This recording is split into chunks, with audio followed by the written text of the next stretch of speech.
మా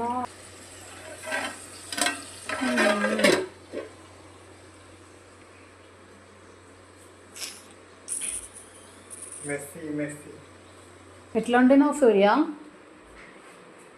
ఎట్లా వండినావు? గ్యాస్ వెలిగించి చికెన్ ఓవరాక్షన్ చేయదు కానీ చెప్పు ఎట్లా వండినావు రెసిపీ. అసలు చికెన్ ఇంకో ఈ ఫ్రై లాగా తీసి పెట్టేసాను. ఫ్రై లాగా తీసి పెట్టేసాను. చికెన్ కర్రీ చేస్తున్నా. ఫ్రై చేద్దాం అనుకున్నా కానీ ఫ్రై చేస్తే తినడానికి కర్రీ ఒకటే ఉంది కదా, ఇంకా ఏం లేదని చెప్పేసి మళ్ళీ దీన్ని టమాటా వేసి కర్రీలా చేసాను. ఫస్ట్ ఫ్రై చేసిన. ఇప్పుడు అయిందా? కాలేదు కదా? అయిపోయింది. టమాటా కొద్దిగా మంచిగా టమాటా లాస్ట్లో వేసినావా? ఇప్పుడు వేసాను. మళ్ళీ ఇంకా అంటే ఫ్రై సరిపోదు కదా.